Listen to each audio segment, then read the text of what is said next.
Monsieur le Président, lors de mon intervention du 7 février dernier, je faisais part à la Chambre, lors de la période de questions, d'une préoccupation majeure que plusieurs acteurs ont en ce qui concerne la stratégie gouvernementale actuelle d'exploration et d'exploitation des hydrocarbures dans le golfe du Saint-Laurent. Cette crainte est non seulement fondée, mais elle est partagée par le commissaire à l'Environnement dans son dernier rapport qui date du mois de février 2013. En ce moment, les gens des Îles-de-la-Madeleine et de l'Est du Québec sont inquiets des conséquences environnementales dramatiques que pourrait avoir l'exploitation du gisement Old Harry. Dans l'état actuel des choses, Monsieur le Président, un déversement pourrait anéantir d'un coup l'économie régionale des Îles-de-la-Madeleine et engendrer des dommages considérables, non seulement au point de vue de l'environnement, mais aussi de l'économie saisonnière, principalement basée sur les pêches et le tourisme. Le rapport du commissaire à l'Environnement est accablant sur l'absence de concertation et de mandat des acteurs qui auraient à jouer un rôle lors d'un cataclysme environnemental. Il confirme les lacunes dans les évaluations des risques et il souligne que personne présentement n'a la capacité d'endiguer une marée noire. Bernard Richard, l'ex-ombudsman du Nouveau-Brunswick, exprimait aussi de sérieuses craintes sur le projet Old Harry. Il déclarait, en parlant des apprentissages que nous avions tirés du déversement de Deepwater Horizon, et je le cite, « On a appris beaucoup, mais on semble oublier rapidement. » Le rapport du commissaire Scott Vaughan est clair. Il précise que l'Office de Terre-Neuve et Labrador n'a pas obtenu une assurance suffisante que les exploitants sont prêts à intervenir de façon efficace en cas de déversement. À la lumière du dernier rapport, mais aussi à la demande unanime de l'Assemblée nationale du Québec de 2010, qui demande au gouvernement fédéral, au gouvernement de Terre-Neuve et à l'Office Canada Terre-Neuve-Labrador, d'attendre le résultat des évaluations environnementales stratégiques demandées par le gouvernement du Québec avant d'émettre tout permis de levée sismique et de forage pour la structure Old Harry et de suspendre les autorisations en cours. Le gouvernement doit cesser de rejeter la responsabilité et imposer un moratoire sur l'exploitation de Old Harry.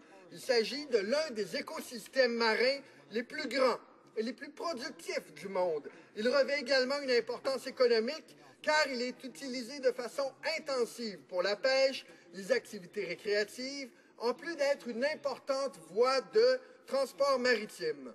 Parallèlement, on apprenait dans le rapport de M. Vaughan que les plafonds canadiens de responsabilité financière dans le secteur de l'exploitation du pétrole et du gaz au large des côtes sont totalement archaïques. Les pénalités, à titre d'exemple, en cas d'accident dans l'Atlantique, seraient de 30 millions de dollars. Ce ne sont donc pas les compagnies pétrolières qui assumeront les risques liés à l'exploitation pétrolière, mais bien les citoyens. Les citoyens de par leurs impôts, mais aussi de par le fait que les conséquences environnementales affecteront les écosystèmes côtiers. Récemment, on a appris que la consultation publique sur le projet Old Harry, qui devait être menée par le Nouveau-Brunswick, a été silencieusement abandonnée. D'ailleurs, les spécialistes en environnement de tout domaine décrivent la manière dont le gouvernement présentement est en train de gérer le développement des hydrocarbures extracôtiers dans le secteur de Old Harry. Donc, la demande est à l'effet à la fois provenant du gouvernement du Québec, mais de notre parti, Monsieur le Président, de demander au gouvernement de faire un moratoire sur toute exploitation et exploration actuelle tant que les circonstances n'auront pas été éclaircies et que les craintes manifestées par le commissaire n'auront pas été réglées par le gouvernement. Merci. L'honorable secrétaire parlementaire du ministre des Ressources naturelles.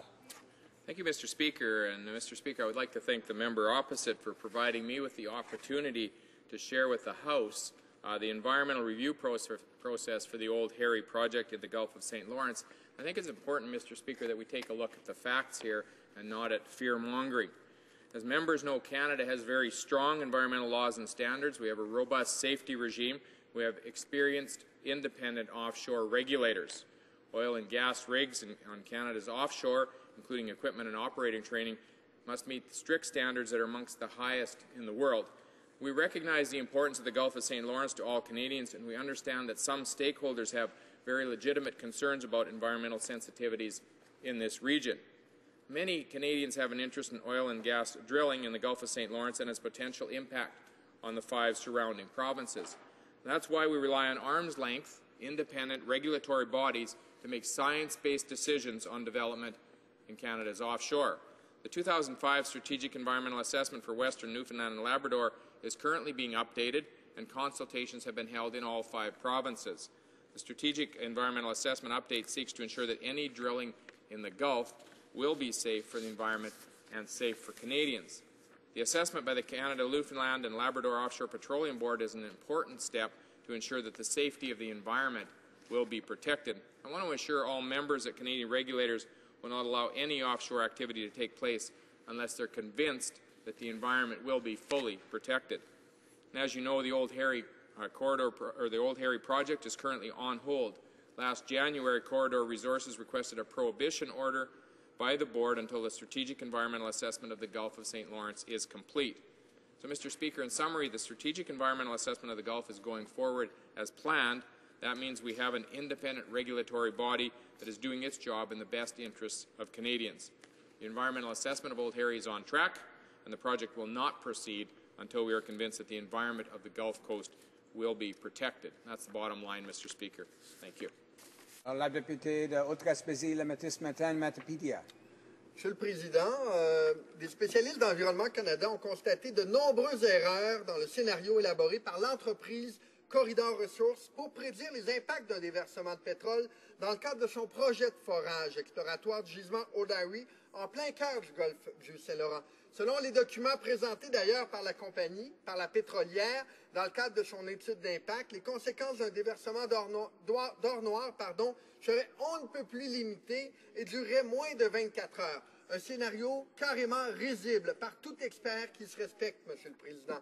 À la fois, les travaux n'ont pas été bien menés, mais on constate l'incapacité totale du gouvernement canadien présentement d'assurer une cohésion entre les intervenants qui auraient à prendre part à une intervention visant à limiter le déversement. Donc, Monsieur le Président, à l'absence de toute stratégie de notre gouvernement, à l'absence de scénario crédible qui permettrait de voir que le gouvernement est en contrôle des choses, nous demandons et espérons obtenir un moratoire tant et aussi longtemps que les études environnementales complètes du Québec n'auront pas été complétées et que le gouvernement ne pourra pas assurer à la population une qualité d'intervention acceptable. Secrétaire parlementaire.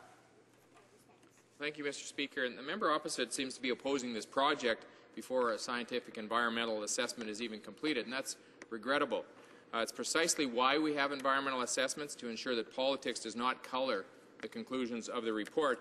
That's why it's independent. That's why our government waits until hearing from experts before making a decision. Mr. Speaker, I've noticed this same proclivity to judge before the facts is also apparent. It seems to be across the way. Instead, we hear them often say that they know the facts better than scientists, that they know environmental effects better than the experts, that they know the economics of a project better than the economists and businesses. It's this disregard for any scientific review of projects that I find very dangerous coming from the opposition benches.